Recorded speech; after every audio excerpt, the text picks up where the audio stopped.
Welcome, Capricorn. This is your weekly Teroscope reading for July the 20th through to the 26th, 2015. My name is Tilly, and welcome to Tarot with Tilly, and thank you so much, truly, for all the support you give me each and every day. Thank you so much. Now let's get right to the reading, because we start with the Eight of Wands, and the Eight of Wands is opportunities coming in. Okay, this could be opportunities, especially when it comes to relationships and whatnot. This card many times leans into that kind of energy. But I mean, it's opportunities from all kinds of ways, and you're looking forward.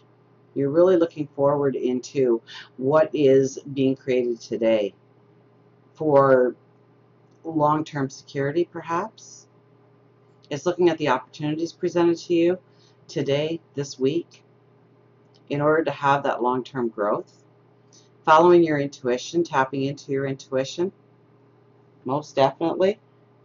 Now, we have the Devil and the Seven of Swords here, and we've spent a lot of times over the last couple of weeks talking about relationships, who you can trust, who you can't trust, not putting faith into people that you know that really shouldn't be given the responsibility, and just hoping that they will step up to the plate when needed. And you know, that's where the heartache comes in. That's where the discouragement comes in, because you're really rooting for that person to be part of the team, and they fall by the wayside and whatnot. And I think that with the Seven of Swords and the Devil here, I think you come to an understanding, especially we have the Lovers on the other side, and we'll get to that, where you know, I believe with these cards and over what we've been talking about the last couple of weeks especially, that you have a true understanding of people's strengths and their weaknesses. And with the Seven of Swords, I think you are now ready to make some commitments with people based on not so much their words, but more what they really bring to the table. I think you've gained understandings in relationships that are really going to help you going forward, especially with the Eight of Wands there as your first card. I mean, that is many times about the relationships we build, the partnerships we make, the relationships we step into, the new relationships that come into being.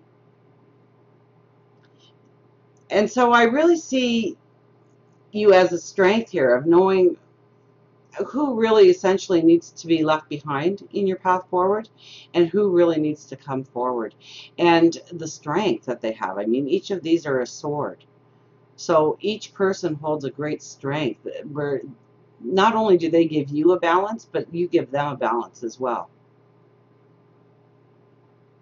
And I think it makes a lot of long-term beautiful relationships that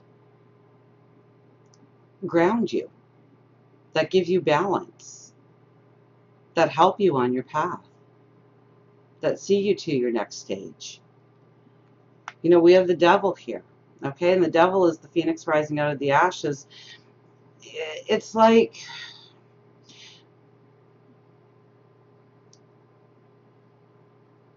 the blackness that once surrounded us is being lifted, or it falls away, it burns away.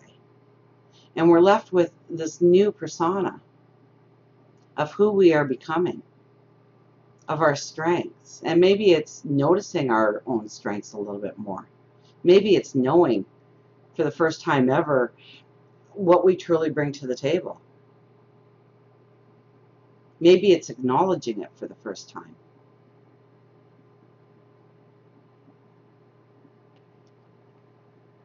Now we have the Sun here, so it's all about you this week.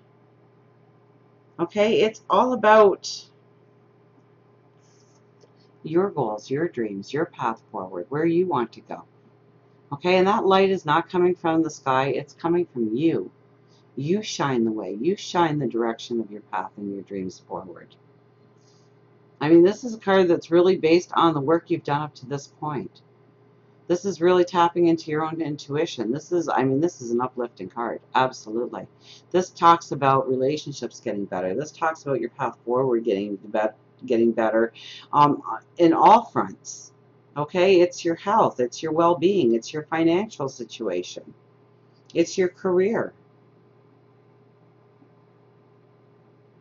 So you are definitely going forward now. And with the strength, it's like a newfound knowledge that you've gained. Okay? And you're actually being pulled in, I think, a little bit into this path. Now, don't worry about the small stuff, okay? When this card comes up, I say don't sweat the small stuff.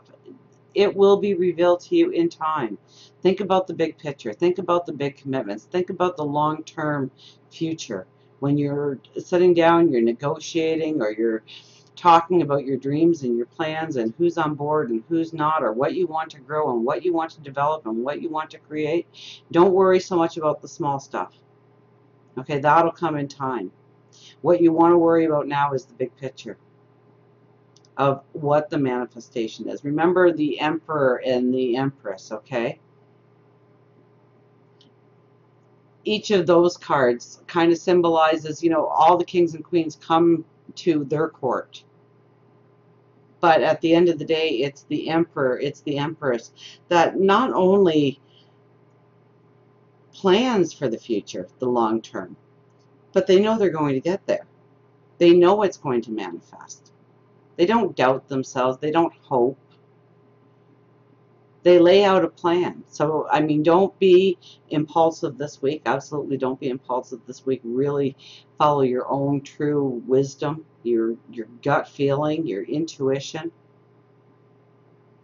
When you're making any kind of decisions, long-term decisions, but I think you're really being pulled into some really big long-term decisions this week. Okay, because the two is kind of like a grounding. It's kind of a decision card. But I think it's more of not making direct decisions, but understanding who is committed, who isn't committed, what their value is, what it plays out in your life. And I think you've been going through this energy for a while now, and you've got a really good handle on what everybody brings to the table, that it's not so much what they talk now, but it's how they walk. We have the Lovers as your last card. So this is making the right connections. This is making the right bonds with people. I mean, yes, this could be love coming into your life. This could be strengthening relationships, empowering relationships. But I think it's at all levels when we're talking about a general reading. So it's not just, you know, in a relationship kind of setting. This could be business partnerships. This could be at work. This could be in the neighborhood. This could be within the community, where you're making these strong bonds with people, that you know their strengths, what they bring to the table, you know what you bring to the table, and how it brings a balance, and entwining those strengths and capabilities together to make a whole big picture going forward. So until we meet again, remember, I do love you.